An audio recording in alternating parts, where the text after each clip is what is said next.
Boa noite, irmãos. A graça e a paz de Jesus estejam sobre nós. Quero convidar você a abrir a sua Bíblia em Gênesis, capítulo 4. Gênesis 4. Nós vamos ler do versículo 1 ao versículo 16. Gênesis 4, de 1 a 16.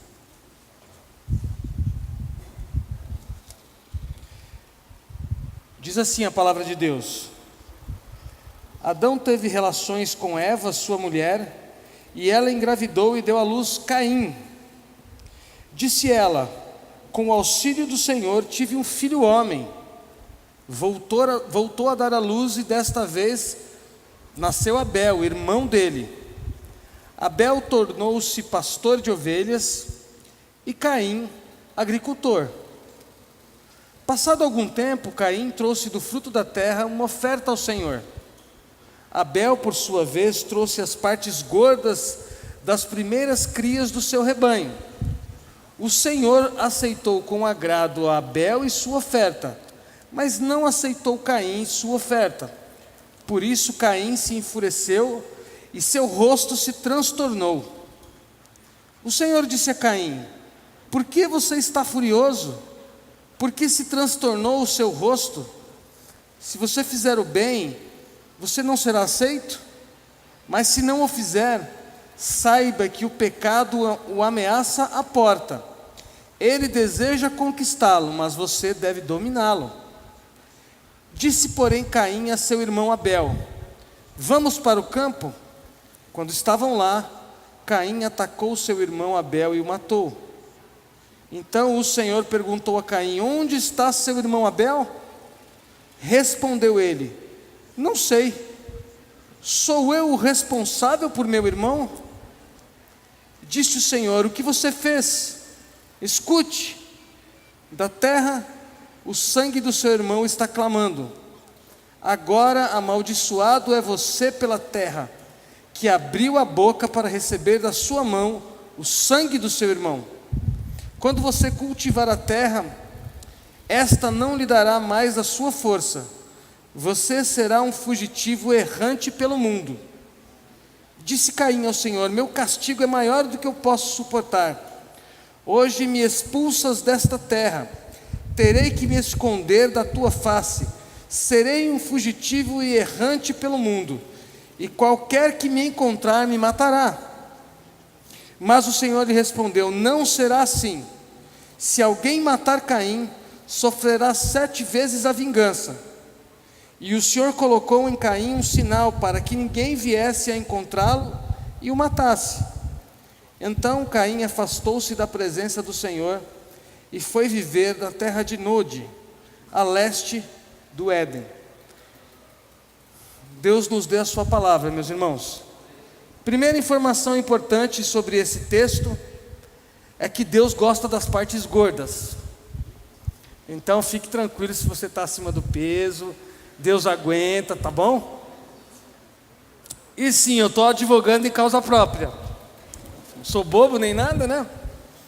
Brincadeiras à parte, irmãos, este é um texto dos mais significativos da Bíblia Sagrada. Por quê? Porque esse texto tem uma pergunta que transpassa toda a Bíblia. A Bíblia é um livro que foi escrito para contar a história do amor de Deus pelos seres humanos e do amor dos seres humanos pelos seres humanos. Portanto, a pergunta: onde está o seu irmão? É uma pergunta que passa por toda a Bíblia de diversas maneiras. Desde das primeiras aparições de Deus ao seu povo, até o final dos tempos no Apocalipse: onde está o seu irmão? É uma pergunta que Deus não deixa de fazer. E aí você pode dizer assim: pastor, mas o que isso tem a ver com a minha espiritualidade, com a minha maneira de seguir Jesus? O que a pergunta onde está meu irmão tem a ver com o fato de que eu sou cristão? É isso que eu vou tentar responder para você nessa meia hora que eu pretendo falar. quando a gente diz assim, onde está o nosso irmão?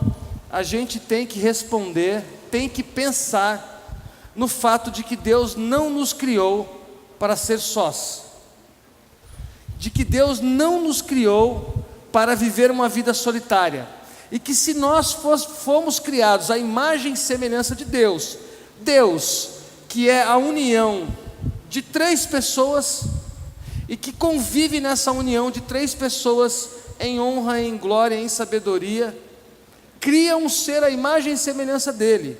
Esse ser só pode ser também um ser capaz de viver em comunidade. Portanto, quando se pergunta onde está seu irmão, não está se perguntando outra coisa a não ser sobre a razão da existência humana. Nós fomos feitos à imagem e semelhança de Deus. Deus é um em 3 pessoas. O conceito bíblico, e a palavra é errad no hebraico, significa uma unidade com 3 partes. É a mesma palavra, inclusive, que o Antigo Testamento usa para nomear aquela ocasião onde os israelitas estão visitando a terra de Canaã, e eles percebem que os cachos de uva são gigantescos e tal. A palavra para definir um cacho de uva é errad. Que é errad? É aquilo que é uma unidade, mas que tem várias partes. Se você tira uma uva do cacho de uva, ela deixa de ser uva? Não. Se você tira um humano de dentro de Deus, esse humano também tem Deus nele. Essa é a ideia da Bíblia. Por isso que não é por acaso que a criação é um ato de amor de Deus. Porque Deus criou todas as coisas, porque Deus é amor. Como diz aquele grande cantor, abençoado de Deus, o irmão Djavan, por ser exato, o amor não cabe em si. O que é amor? É aquilo que não fica retido em si mesmo. Porque Deus cria todas as coisas? Porque um Deus que convive em 3 pessoas só é um Deus solitário. Ele precisa expressar o seu amor em algo que não seja Ele mesmo. Por isso Ele cria. Então, quando Deus está perguntando para Abel, onde está seu irmão? Não é uma pergunta absurda. Absurda é a pergunta do Abel. Olha a pergunta desse irmão sem vergonha, que Deus o tenha. Olha a pergunta desse Abel. Acaso, primeiro ele responde, não sei. Sou eu o responsável por meu irmão?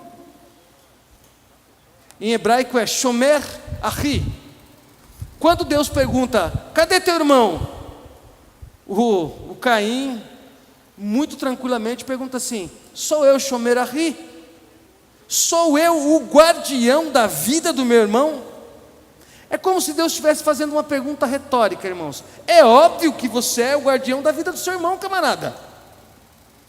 Eu criei você, eu criei a humanidade para ser responsável pela humanidade. Não sou eu o responsável pela humanidade, é a humanidade. Como é que a gente responde para Deus essa pergunta? Deus, o meu irmão é responsabilidade sua. Quando Deus expressa o seu amor, criando a nós, e olha que coisa linda, Ele cria a primeira parte do ser humano, que é o ser humano macho. Depois, para trazer outro ser humano à existência, Ele precisa sacar de um ser humano. Está dividindo, de novo, amor, não é possível existir sem amor. E aí Ele coloca os 2 juntos e diz assim, agora vocês vão se unir, e tendo se unido, vocês vão ser uma só carne, e a expressão do amor de vocês vai ser se dividir de novo e trazer à existência outros seres humanos. Por isso que quando Caim pergunta, sou eu responsável pelo meu irmão? É a pergunta mais absurda do mundo para Deus. A pergunta de Deus que é séria. Por quê, meus irmãos? Porque a nossa espiritualidade, a espiritualidade cristã, é uma espiritualidade que se responsabiliza pelo outro. Deus se responsabilizou pela criação toda. E quando nós nos desviamos, ele não fugiu da raia. Inclusive pagou uma conta que não era dele, levando para a cruz o próprio filho. A grande pergunta é: quando eu começo a seguir, que sentido faz ser responsável pelo meu irmão? Todo sentido. E olha que interessante a história e a vida desse moço Caim. Último versículo do capítulo 4. Versículo 13, desculpe, primeiro versículo 13. Disse Caim ao Senhor: meu castigo é maior do que eu posso suportar. Hoje me expulsas da terra, e terei que me esconder da tua face. Serei fugitivo e errante pelo mundo, e qualquer que me encontrar me matará. E Deus diz assim: não, você já cometeu um assassinato, e se alguém te matar, eu, Deus, vou legitimar o assassinato como solução para o assassinato. Então ninguém vai te matar. Eu vou pôr um sinal em você, que qualquer um que te encontrar não vai te matar, porque Deus estava dizendo: o erro já aconteceu, e um outro erro para limpar esse primeiro erro não se justifica. Porque Deus não permite que Caim seja assassinado, porque Deus não queria que o assassinato fosse uma regra de limpeza. Por quê? Porque nós somos irmãos e somos responsáveis uns pelos outros. E a morte de alguém, mesmo que seja um pecador, não limpa a nossa barra. Os irmãos sabem, né, que na história recente da humanidade, essa ideia de expurgar o mal, matando o malvado, é muito tranquilo. Foi tão tranquilo para Hitler tirar 6 milhões de judeus da existência, quanto é tão tranquilo para alguns políticos que a gente ouve dizendo hoje que bandido bom é bandido morto. O mal não se resolve com maldade. O ciclo do mal se alimenta com maldade. Como se interrompe o ciclo do mal? Com perdão.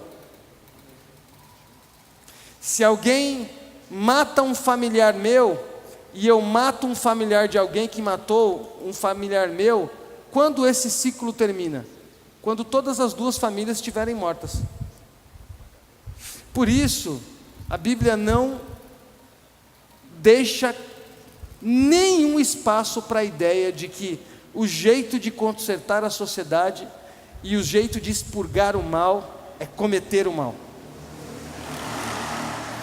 Mas tem mais uma informação importante no texto.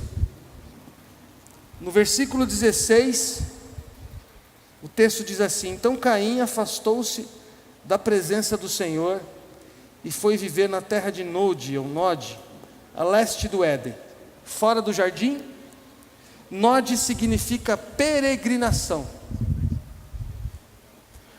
Todo mundo que não se responsabiliza pelo seu irmão vive numa peregrinação, ou seja, vive numa sensação de não lugar.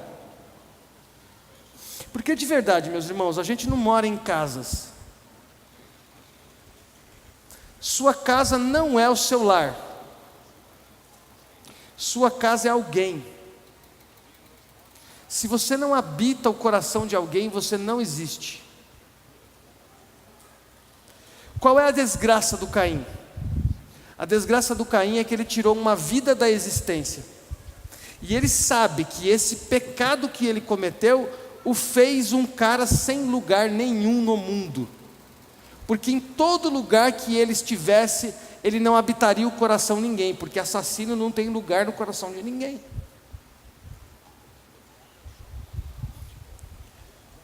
A grande questão é como é que a gente faz a nossa casa se tornar um lar, como a gente faz os nossos relacionamentos serem um lar para nós, como é que a gente faz para desenvolver amizade com as pessoas a ponto de não importar o chão que a gente pisa, mas as pessoas com quem nós construímos relacionamentos. A gente não mora em casas nem em cidades. Isso é tão verdade, meus irmãos, e você já deve ter tido essa experiência de perder um ente querido. E aí você senta à mesa e vê aquele lugar vazio. Não é um lugar vazio, é o teu coração que ficou vazio pela ausência de alguém que você amava, que morava onde? Em você. Isso é seríssimo na Bíblia Sagrada. Não é à toa, meus irmãos, que os relacionamentos, o amor entre os irmãos é algo inegociável na Bíblia Sagrada. Porque a gente não mora em cidades. A gente mora um na vida do outro. Alguns moram bem, alguns moram bem mal. E alguns moram sem permissão nossa. Certo? Que é o caso do cara que faz mal pra gente. Que ele pode estar do outro lado do oceano e você lembra do cara e fica corroído por dentro. É um habitante indesejável. O conceito de hospitalidade na Bíblia Sagrada é esse. Lembra? Não deixem de lado a hospitalidade, porque alguns sem saber receberam anjos. Onde? Na casa? Não, na vida. Abrir a porta da casa é só um símbolo de que a gente abriu a porta da vida. Você pode abrir a porta da casa e não abrir a porta da vida.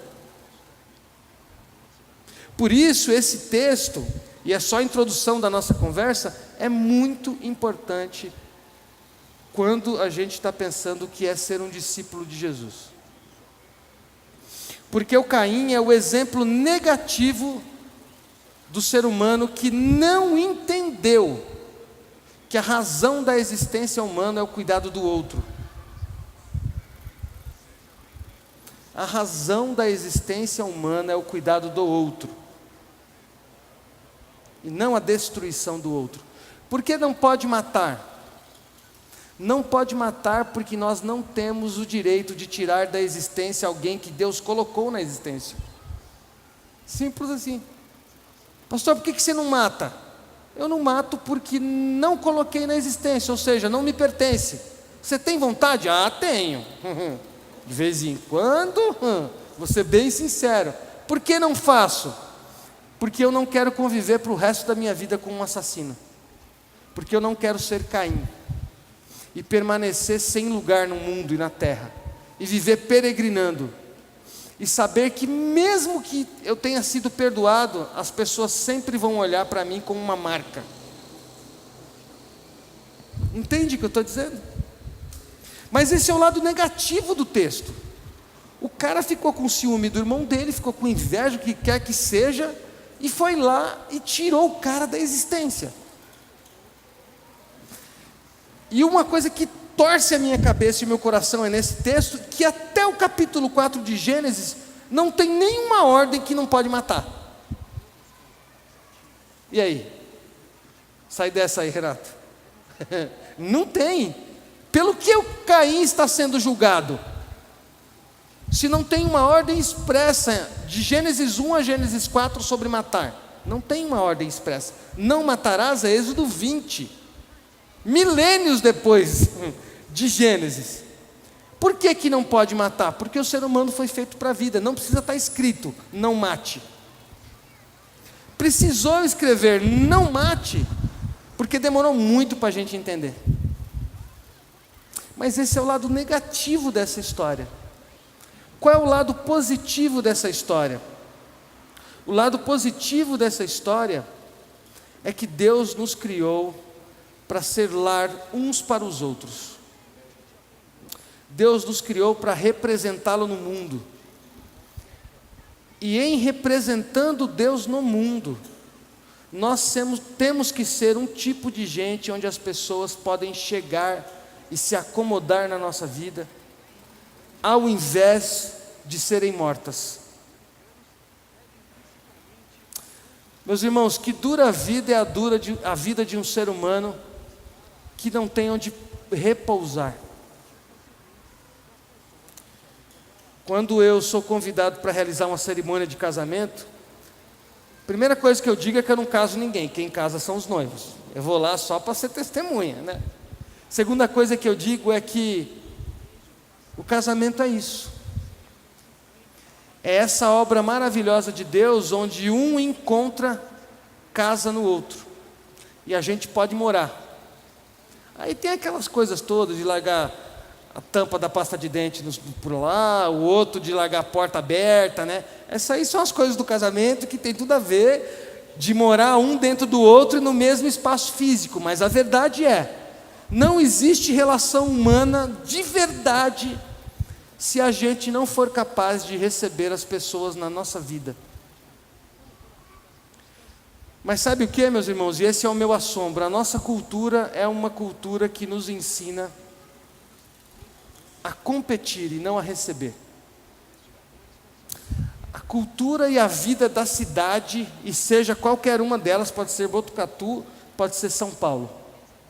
A cidade se impõe sobre nós e nos ensina a matar, e não a receber e acolher. A cidade é lugar de competição voraz. Quem ganha? Quem é mais rápido? Quem é mais inteligente? Quem é mais astuto? Quem está à frente? Quem empreende? E nessa loucura toda de vencer, a gente esquece que nós não fomos chamados para vencer, a gente foi chamado para conviver. E aí você diz assim: pastor, mas como é que eu mato, se eu nunca tirei a vida de ninguém? Eu mato e me mato quando eu ignoro o plano que Deus tem para mim de ser casa para o outro. Eu mato e me mato quando eu não vejo sentido em viver comunitariamente e só vejo sentido em vencer. E para vencer tem que matar. Meus irmãos, vejam como isso é sério. Eu li o capítulo 4 até o versículo 16. A continuação do versículo 17 até o final do capítulo 4, o texto diz que o Caim, o assassino, sai da presença de Deus e vive perdido, peregrinando. E qual é a primeira ação dele como um assassino peregrino? Fundar uma cidade. Isso aí. Fundar uma cidade. A cidade não é o lugar da compaixão. A cidade não é o lugar dos braços abertos. A cidade é o lugar que você precisa ir para o vestibular, porque você tem que achar uma vaga. E você tem vantagem se você nasce numa família que tem recursos para estudar num bom colégio particular, para depois fazer um bom cursinho particular e entrar numa boa faculdade pública. Competição. Aí você vai para o cursinho vestibular e aí você olha, tem 50 chinês, você fala: bom, perdi. Um desses aí vai tomar a minha vaga. Então, o Caim tira o irmão dele da existência por inveja ou por ciúmes, esse é um outro assunto.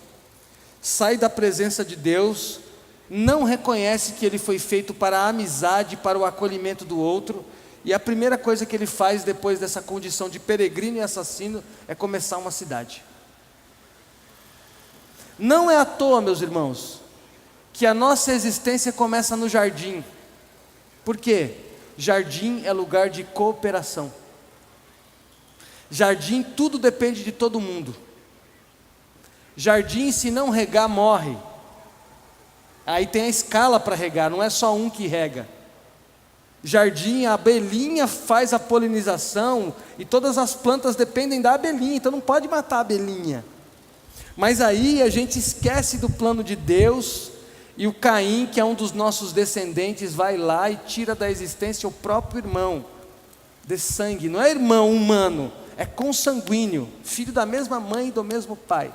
Aí você diz assim: pastor, quando é que eu tiro da existência as pessoas? Quando eu não entendo que a minha vocação é ser casa para o outro. Quando eu me desentendo com alguém e não acredito no perdão, e eu prefiro a exclusão, e eu excluo. Não tem coisa mais fácil nos dias de hoje do que matar uma pessoa. Simples. Você vai na agenda do seu celular, contatos, editar, apagar contato. Não é assim? Quando é que você lembra de uma pessoa que você não fala mais pelo WhatsApp? Nunca mais. Se você não tiver ela no WhatsApp é porque ela não é teu amigo. Então essa conversa sobre Caim expandida até o século 21. Não é esse ditado que a gente ouve? Quem não é visto não é lembrado. Quem a gente apaga da agenda do celular, morreu. E quando essa pessoa que é apagada da agenda do celular é apagada porque nos feriu, é um assassinato. Você tirou da sua vista, da sua existência alguém. A diferença é que não teve sangue, mas teve separação, tem a ausência do outro, tem uma dor que motiva isso, igualzinho Caim. Por isso, meus irmãos, eu quero encorajar os irmãos a pensarem: onde estão os nossos irmãos? E aí pode ser que você tenha um irmão mesmo de sangue, mas pode ser alguém que por algum motivo passou pela sua vida e te feriu, ou por motivos legítimos, ou por motivos escusos, e você apagou essa pessoa. E aqui a gente está num nível da nossa conversa, irmãos, que a gente nem está falando sobre assassinos que assassinaram alguém. A gente está falando sobre gente que a gente convive e que por algum motivo, por algum desentendimento, por alguma discordância, a gente matou. Eu nem cheguei no nível de falar que Jesus disse que a gente tem que amar os nossos inimigos. É uma conversa ainda para frente, anos-luz dessa aqui. Essa conversa é assim, ó: quem você conhece que passou pela sua vida, ou que ainda está na sua vida de alguma maneira, mas você ignora a existência como se ele estivesse morto ou morta? Hoje, meus irmãos, é dia de reconciliação. Talvez é dia de ressurreição, de a gente fazer como Jesus, ir lá na tumba e chamar o Lázaro para fora, e dizer assim: ó, meu irmão, eu vim aqui para te perdoar e te tirar da tumba, você não está mais morto. Entende o que eu estou dizendo? A gente é tão assassino quanto Caim. A diferença é que as nossas armas mudam. A gente tem esse instinto de tirar pessoas da existência, às vezes por motivos muito legítimos, às vezes por ciúme, às vezes por inveja. Os motivos são infindáveis, mas é verdade que não é possível seguir Jesus e ignorar que nós somos responsáveis pelos nossos irmãos. Então essa é a primeira coisa que eu quero dizer. Pode ser que exista na sua vida pessoas que por algum motivo lhe fizeram mal e você decidiu apagá-las, delete nelas, apagar o contato. E hoje é dia de reconciliação. Talvez hoje é dia de você perdoar esse Caim. Porque, meu irmão, alguém que nos faz mal e a gente não perdoa, muito provavelmente essa vida nunca mais se acerta. Há um tempo atrás eu atendi uma moça que havia sido abusada sexualmente, e depois de muito trabalho, juntamente com uma terapeuta que atendeu ela, eu como pastor e a terapeuta, nós chegamos no momento em que a moça disse assim: e agora? Como é que eu faço para conviver sem essa dor? Ela estava tão acostumada com aquele Caim dentro dela, que quando o Caim foi tirado pelo perdão, ela não sabia como se comportar. Entende? É como estar olhando no espelho, e você se vê no espelho e alguém tira o espelho, você perde a referência. Ela não se enxergava sem aquele Caim dentro dela, e a graça de Deus pelo perdão tirou o Caim de dentro. E ela perguntou para mim e para a terapeuta: e agora, como é que eu faço? Como eu vivo sem ser vítima? E aí eu disse para ela assim: filha, você vive agora a ressurreição. Você vai deixar de ser uma morta por causa de um abuso sexual, você vai ser uma viva, porque Jesus perdoou aquele cara, você perdoou aquele cara, e agora a sua vida está recomeçando.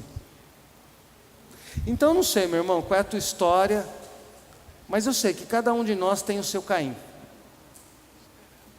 E pode ser que hoje a gente esteja aqui à noite e se sinta morto porque o Caim matou a gente era o Abel.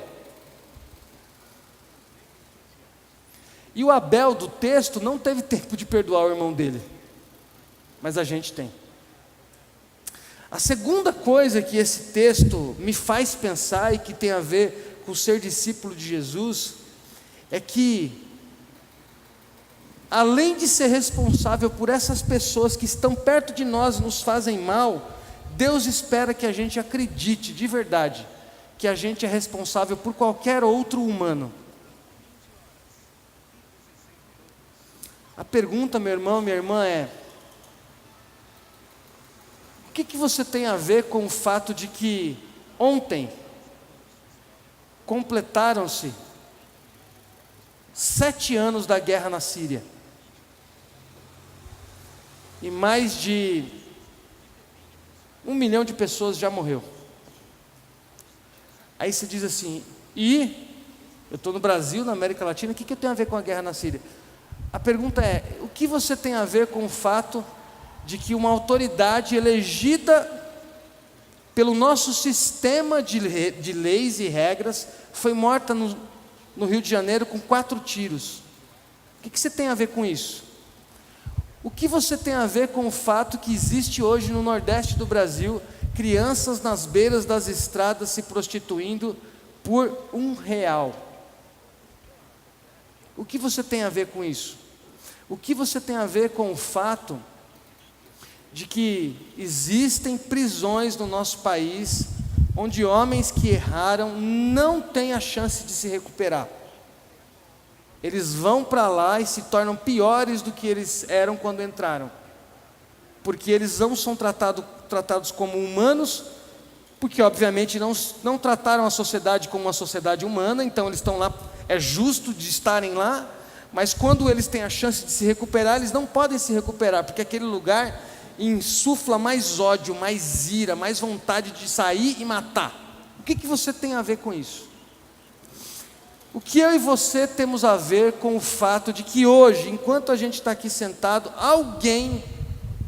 alguma mulher nesse país será estuprada? O que você tem a ver com isso?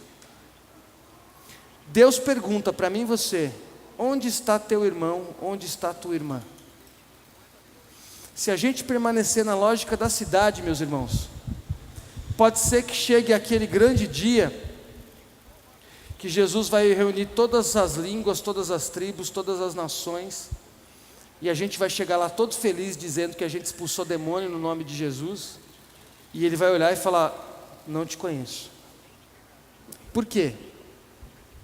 Abre sua Bíblia, por favor, Mateus capítulo 25, e eu já estou caminhando para o final. Falei bastante ontem à noite, então eu vou descontar hoje. Mateus capítulo 25.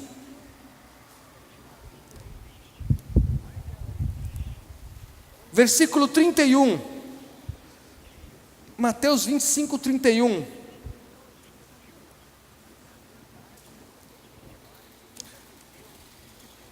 Famoso sermão profético de Jesus. Jesus está contando como será a vinda dele. Diz assim o versículo 31: quando o Filho do Homem vier em sua glória com todos os anjos, assentar-se-á em seu trono na glória celestial. Todas as nações serão reunidas diante dele, e ele separará umas das outras, como pastor separa as ovelhas dos bodes, e colocará as ovelhas à sua direita e os bodes à sua esquerda. Então o rei dirá aos que estiverem à sua direita: venham, benditos do meu Pai, recebam como herança o reino que lhes foi preparado desde a criação do mundo. Pois eu tive fome, e vocês me deram de comer; tive sede, e vocês me deram de beber; fui estrangeiro, e vocês me acolheram; necessitei de roupas, e vocês me vestiram; estive enfermo, e vocês cuidaram de mim; estive preso, e vocês me visitaram. Então os justos lhe responderão: Senhor, Quando te vimos com fome, te demos de comer, ou com sede, te demos de beber? Quando te vimos como estrangeiro e te acolhemos, ou necessitado de roupas e te vestimos? Quando te vimos enfermo ou preso e fomos te visitar? O rei responderá: digo-lhes a verdade, o que vocês fizeram a algum dos meus pequeninos ou dos menores irmãos, a mim fizeram. Então ele dirá aos que estiverem à sua esquerda: malditos, apartem-se de mim, para o fogo eterno preparado para o diabo e os seus anjos, pois eu tive fome, vocês não me deram de comer, eu tive sede, e nada me deram para beber, fui estrangeiro, e vocês não me acolheram, vocês me ignoraram, necessitei de roupas, e vocês não me vestiram, estive enfermo e preso, e vocês não foram me visitar. Eles também responderão: Senhor, quando que nós vimos o Senhor com fome, sede, ou estrangeiro, ou necessitado de roupas, ou preso, e não te ajudamos? E ele responderá: digo-lhes a verdade, o que vocês deixaram de fazer a alguns destes mais pequeninos, também a mim deixaram de fazer. Meus irmãos, a fé cristã não é uma conversa como fazer bem para Deus. A fé cristã não é uma conversa como é que a gente faz para polir o caráter de Deus e Deus ficar mais bonito. A fé cristã não é uma conversa como é que a gente faz para cantar música para Deus e Ele ficar contente. Aliás, né, o repertório ele já sabe desde a fundação do mundo. Imagina, Deus no trono assim, mas de novo essa música, não, tem outra. Então, a fé cristã não é uma conversa sobre como a gente faz para cantar música e Deus ficar contente. A fé cristã não é uma conversa sobre como cuidar de Deus. A fé cristã é uma conversa sobre como cuidar do homem, do ser humano. Ser cristão é ser capaz de cuidar do irmão. Como é que a gente sabe que alguém segue a Jesus? Pela maneira como ele trata o seu semelhante. Não é pelos textos que ele conseguiu decorar, pela maneira como ele se expressa no culto público, não é pela maneira como ele explica a fé. Tudo isso é importante, mas não é determinante. É por isso que Jesus faz questão de enfatizar: não se assustem, porque no reino de Deus, muito provavelmente os fariseus, os publicanos e as prostitutas vão preceder vocês. Aí você pode falar: pastor, que pesado. Não foi eu que disse, meu irmão. Jesus disse que religião não convence ele. Jesus disse que saber versículo de cor não é suficiente, porque tem gente que não sabe nenhum versículo, mas quando vê alguém caído na rua, vai lá e abraça o irmão e ajuda ele, e nunca pisou aqui. Numa das minhas últimas viagens à Síria, eu conheci um grupo chamado Capacetes Brancos. Assista no Netflix o documentário The White Helmets. É um grupo de homens formado por cristãos ortodoxos, cristãos protestantes, muçulmanos, xiitas e alauítas. A gente fala, né? Esse cara é xiita. Não, os xiitas são leves. O ruim mesmo são os alauítas. Depois eu explico isso aí. Esses caras aí são os perigosos. Os xiitas são leves.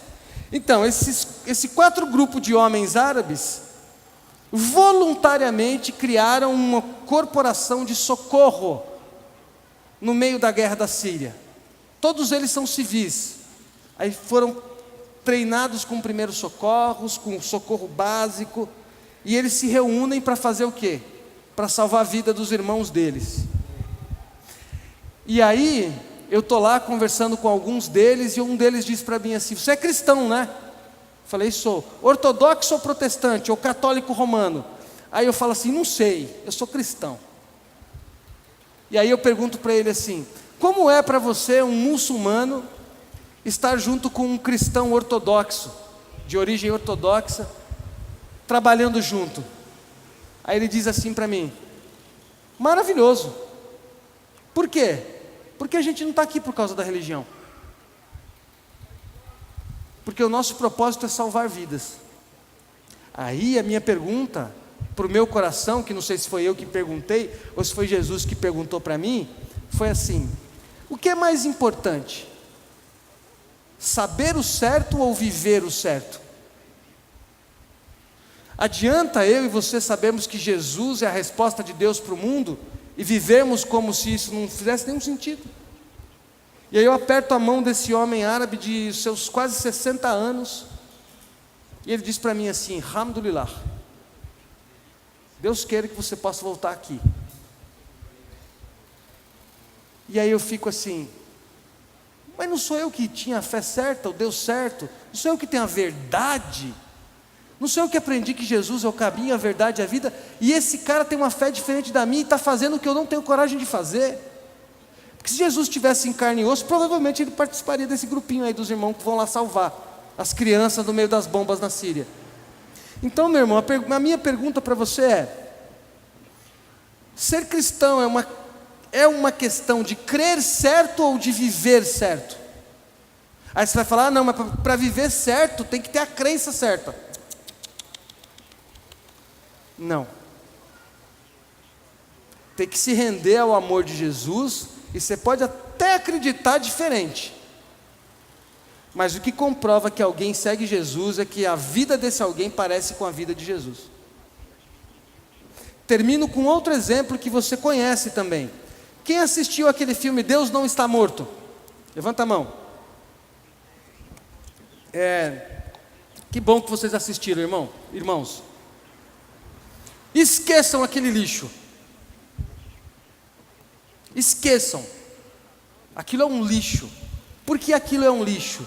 Porque aquilo é a expressão de uma fé que não diz respeito ao Evangelho. A fé evangélica cristã de Jesus Cristo, nosso Senhor, não é uma imposição da nossa fé sobre a vida das outras pessoas. Inclusive, quando o camarada está morrendo no meio da rua, o santo de Deus vai pregar para ele. Porque o santo de Deus percebe: se eu não falar, ele vai para o inferno, Deus não vai saber o que fazer com ele, eu sou responsável para ele ir para o céu. Mas o santo de Deus não liga para o 199 para socorrer a vida humana. Ele está com essa ideia demoníaca de que o que importa é o futuro no céu. Isso não é fé cristã. Fé cristã, meus irmãos, não é a defesa da verdade. Fé cristã é a vivência do amor. Por favor, em nome de Jesus, larga essa ideia de que você é o defensor de uma verdade e que você tem que defender Deus, que estão falando mal dele e ele está chateado lá no quarto dele. Nós somos o povo que Jesus chamou para andar como ele andou, não para ficar brigando de quem está certo e quem está errado. E aí você deve estar pensando: meu Deus, e agora? Os discípulos também disseram isso. É difícil esse negócio aí de ser discípulo, né? Mas o fardo é leve e o jugo é suave. E a conversa não é sobre defender a fé. A conversa não é sobre agarrar esse livro como se ele fosse uma tábua de salvação. A conversa é como eu, experimentando a presença de Jesus em mim, sou capaz de ir na direção do meu irmão e se tornar responsável por ele. Isso é fé cristã. Todo o resto é conversa. Por isso, repito, as prostitutas e os cobradores de impostos vão nos preceder no reino de Deus. E naquele grande dia vai estar o pessoal do lado direito e do lado esquerdo. E Deus vai dizer assim, Jesus vai dizer assim: ah, você eu conheço. Aí eu vou estar do meu lado, mas eu era pastor lá, Senhor. Vai falar: então, essa moça prostituta aqui, eu não estava preocupado com a vida moral dela. Ela fez um esforço sobre-humano para cuidar das irmãs dela lá no prostíbulo, para o cafetão não matar elas. Aí eu levanto a mão e falo: Senhor, o senhor nunca leu a Bíblia? Ela é um imoral. Ele vai falar assim: ó, filhinho, minha conversa não é sobre moralidade. A minha conversa é sobre amor. Sobre quem é capaz de amar. Sobre quem é capaz de trazer as pessoas para dentro da sua vida. Quem é capaz de entrar na vida do outro sem destruí-la. Entende isso, meu irmão? Uma das coisas mais lindas que eu vivi no Oriente Médio foi ter participado de um culto ao nome de Jesus, à pessoa de Jesus, e eu não ouvi uma palavra em inglês, não vi um cântico 4x4, era música árabe, Ud, que é aquele violão barrigudão, derbak, que é aquele instrumento de percussão, todo mundo cantando, todo mundo dançando, todo mundo louvando o nome do Messias, na língua deles. Eles receberam Jesus e não foram violentados, não tiveram que usar paletó e gravata. Entende o que eu estou dizendo? Deus não está morto, ensina isso para a gente.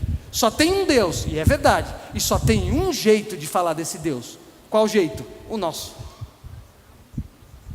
Aí, meu irmão, eu quero te perguntar, você acha que Deus é pobre assim? Só tem uma expressão da face de Deus no mundo, e ela é a Igreja Batista.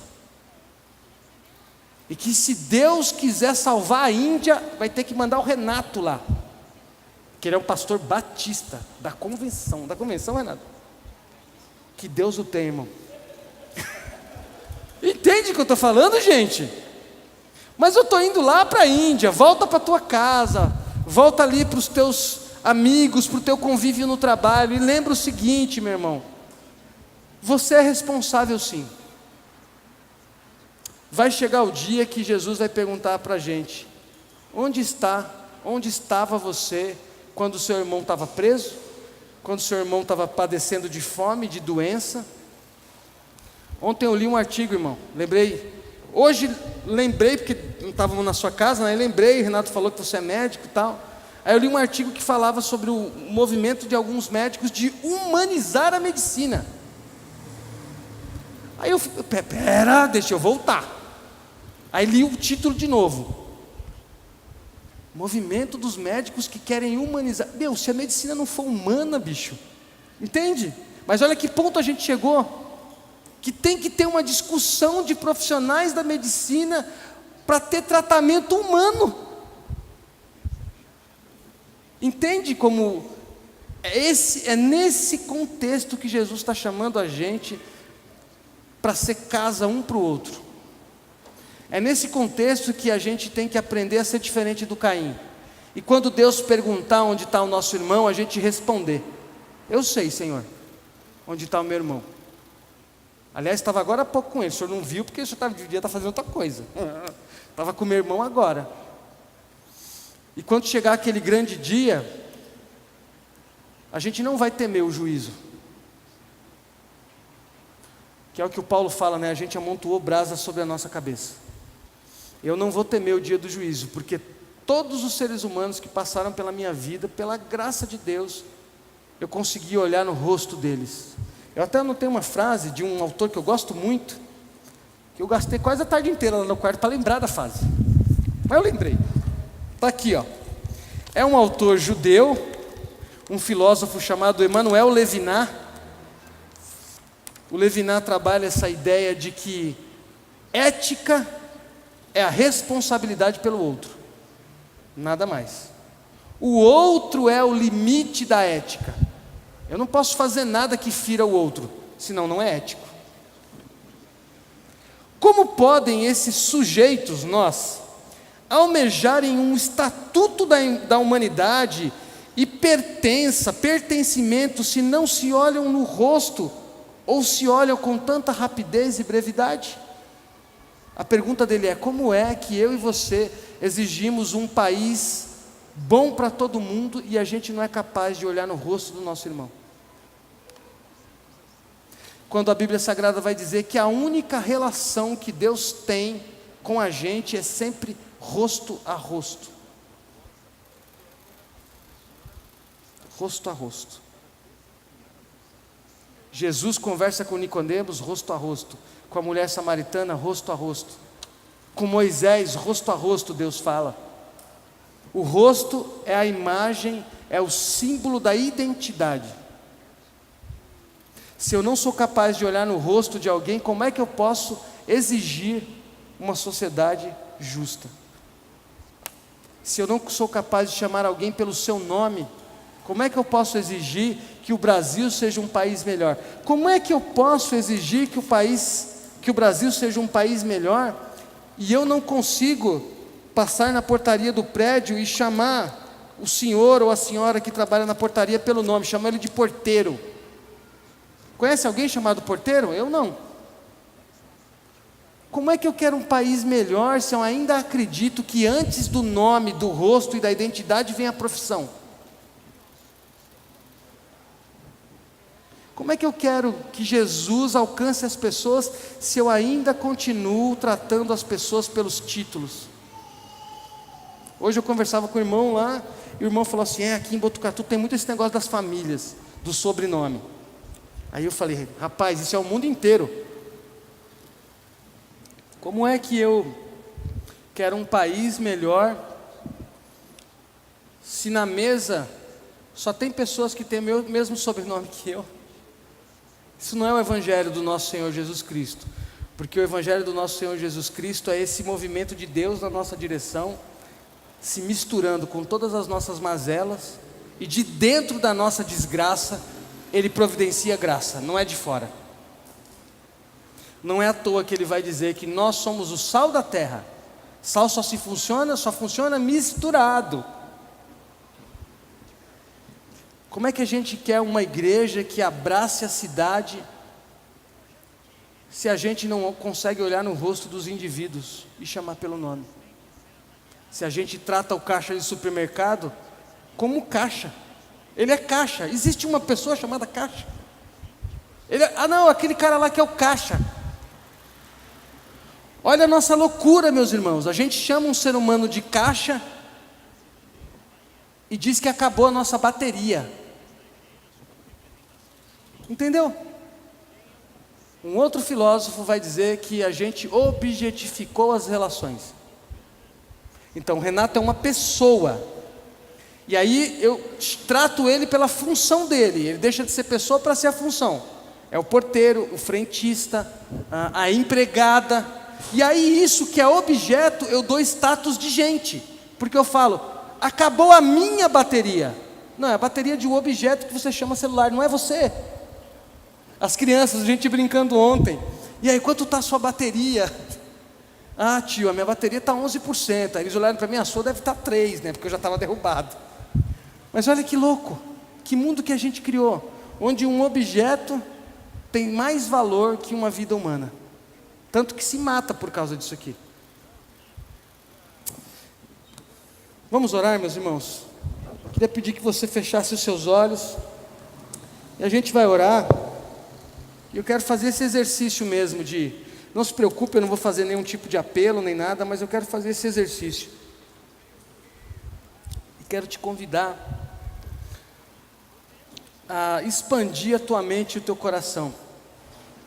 Quero te convidar de verdade a deixar o Espírito Santo de Deus abrir a sua mente para ver a mensagem do Evangelho, a vida cristã, o discipulado com Jesus, como algo muito superior, infinitamente maior do que frequentar um lugar aos domingos.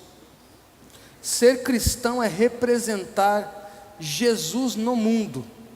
Representar Jesus no mundo é ser capaz de responder quando Deus pergunta: onde está o seu irmão? Ser cristão é não responder como Caim: sou eu porventura o guardião do meu irmão? Ser cristão é responder: sim, Senhor, eu sei onde está meu irmão, porque eu o amo e eu me relaciono com ele, e eu cuido dele e ele cuida de mim. Senhor, tem misericórdia de nós. Mais uma vez, renova a tua paciência. Alarga o poder do teu coração de renovar a esperança em nós, Senhor. Porque eu sei que muitas vezes o Senhor olha para nós sem esperança, porque a gente demora tanto para aprender. Mas nós te pedimos nessa noite: perdoa o nosso pecado de indiferença, perdoa o nosso pecado de assassinato, porque apagamos da nossa existência muitas pessoas por motivos legítimos, justos, verdadeiros, e nós te pedimos, dá para nós o milagre do perdão. Nos ajuda a viver o perdão e a perdoar pessoas que nos feriram. Não nos deixa ser da turma do Caim, Senhor.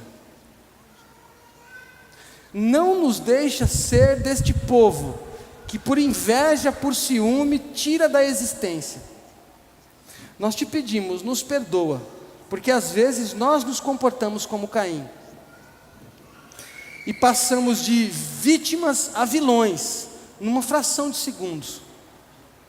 Por isso eu quero te pedir, nos abraça na nossa condição de vítima, porque todos nós temos um Caim na nossa vida, todos nós já fomos Abel, mas eu tenho certeza, Senhor, todos nós em alguma medida já fomos Caim,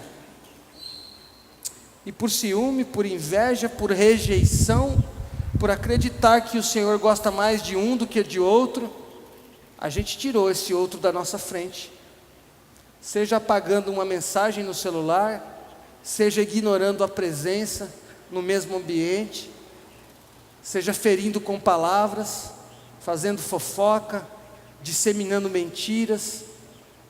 Nos perdoa, porque a gente também já teve a experiência de Caim. Nos tira da condição de errantes, de gente sem lugar. Não queremos ser peregrinos, queremos morar no coração de alguém.